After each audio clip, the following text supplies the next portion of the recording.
جہاں بانی عطا کر دے، بھری جنت ہبا کر دے، نبی مختار کل ہیں جس کو جو چاہے عطا کر دیں۔ آج آپ احباب کی خدمت میں ہم جس عنوان کو لے کر حاضر ہوئے ہیں وہ ہیں اختیارات مصطفیٰ۔ جی ہاں، نبی علیہ الصلاۃ والسلام کو اللہ تبارک و تعالی نے مختار کل بنا کر دنیا میں مبعوث فرمایا۔ حضور علیہ الصلاۃ والسلام کے اگر اختیار کی اتھارٹی کی بات کی جائے تو اللہ تبارک و تعالی نے نبی علیہ الصلاۃ والسلام کو بہت سارے اقسام کے اختیارات عطا فرمائے۔ حضور صلی اللہ علیہ وسلم کو سورج، چاند، ستاروں پر، نبی علیہ الصلاۃ والسلام کو جانوروں پر اور اللہ تبارک و تعالیٰ کی دیگر مخلوقات پر اختیارات عطا فرمائے۔ اور یہاں آج آپ احباب کی خدمت میں جس اختیار کی بات کر رہا ہوں وہ اختیار یہ ہے کہ اللہ نے نبی علیہ الصلاۃ والسلام کو شریعت اسلام کے احکام کو وضع کرنے کا بھی اختیار عطا فرمایا ہے۔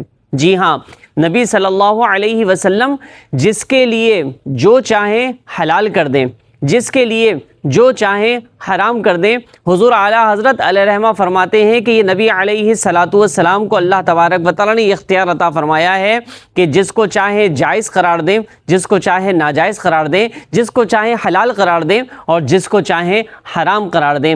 نبی علیہ الصلاۃ والسلام کو یہ اختیارات عطا فرمائے ہیں رب تبارک و تعالیٰ نے۔ اس کی کئی مثالیں آپ احباب کی خدمت میں ہم احادیث مبارکہ کے ذریعے پیش کرتے ہیں کہ نبی علیہ الصلاۃ والسلام نے ایک شخص کو اس بات کی اجازت دی کہ وہ شخص نبی علیہ الصلاۃ والسلام کی خدمت میں جب حاضر ہوا اور وہ حضور علیہ السلام کی بارگاہ میں یہ عرض کرنے لگا کہ میں اسلام لانا چاہتا ہوں لیکن میری کچھ شرط ہے۔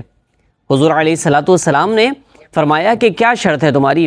کہا میری شرط یہ ہے کہ میں 5 نمازوں میں سے صرف 2 نمازیں ادا کروں گا، 3 نمازیں ادا نہیں کروں گا۔ آپ دیکھیے، کوئی مفتی اعظم ہو، کوئی شیخ الحدیث ہو، شیخ القرآن ہو، کچھ بھی ہو، علم کے حوالے سے اس کو کتنا ہی بڑا مرتبہ مل جائے، لیکن اختیار کسی کو بھی یہ نہیں ہے کہ کوئی شخص کسی کو یہ کہے کہ ٹھیک ہے تم فلاں نماز نہیں پڑھنا، اسلام قبول کر لو۔ لیکن اللہ تبارک و تعالیٰ نے نبی علیہ السلام کو یہ اختیار عطا فرمایا۔ اس شخص نے جب یہ شرط پیش کی کہ میں اس شرط کے ساتھ اسلام لانا چاہتا ہوں کہ میں 2 نمازیں پڑھوں گا، 3 نمازیں ادا نہیں کروں گا، اللہ کے نبی علیہ الصلاۃ والسلام نے اس کی اس شرط کو قبول فرمایا اور اسے کلمہ پڑھا کر مسلمان فرما دیا۔ تو یہ اختیارات مصطفیٰ صلی اللہ علیہ وسلم ہی تو ہے۔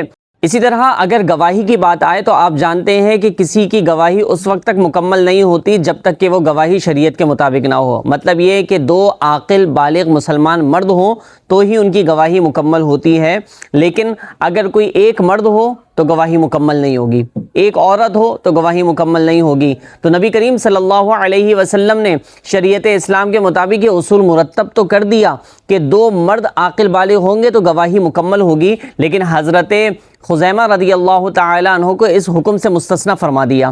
نبی صلی اللہ علیہ وسلم نے فرمایا کہ خزیمہ تم اکیلے ہی اگر کسی کے بارے میں گواہی دو گے تو تمہاری اکیلے کی گواہی 2 مردوں کے برابر ہوگی۔ تو آپ نے دیکھا کہ یہ نبی علیہ الصلاۃ والسلام نے شریعت اسلام کے احکام جس کے لیے چاہے درست فرمائے، جس کے لیے چاہے درست نہ فرمائے، تو یہ نبی علیہ السلام کو اللہ نے اختیار عطا فرمایا۔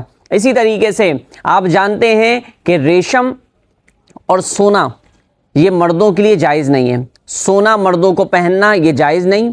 اسی طریقے سے ریشمی کپڑا پہننا یہ بھی مرد کے لیے ناجائز و حرام ہے۔ لیکن حضور علیہ الصلاۃ والسلام نے جب ملاحظہ کیا کہ حضرت زبیر رضی اللہ تعالیٰ عنہ اور حضرت عبد الرحمن رضی اللہ تعالیٰ عنہ کو جلد خشک ہونے کا مرض لاحق ہو گیا تو آپ نے حضرت زبیر رضی اللہ تعالیٰ عنہ اور حضرت عبد الرحمن رضی اللہ تعالیٰ عنہ کو ریشمی لباس پہننے کی اجازت مرحمت فرمائی۔ تو یہ سارے اختیارات جو ہیں یہ پیارے مصطفیٰ صلی اللہ علیہ وسلم کو اللہ نے عطا فرمائے۔ ان تمام باتوں سے پتہ کیا چلتا ہے؟ یہی پتہ چلتا ہے کہ حضور علیہ الصلاۃ والسلام شریعت اسلام کے احکام کو جس کے لیے چاہیں، جیسے چاہیں، جب چاہیں صادر اور بیان فرما سکتے ہیں۔ تو یہ نظریہ بنیادی نظریہ ہے ایمان کو محفوظ رکھنے کے لیے۔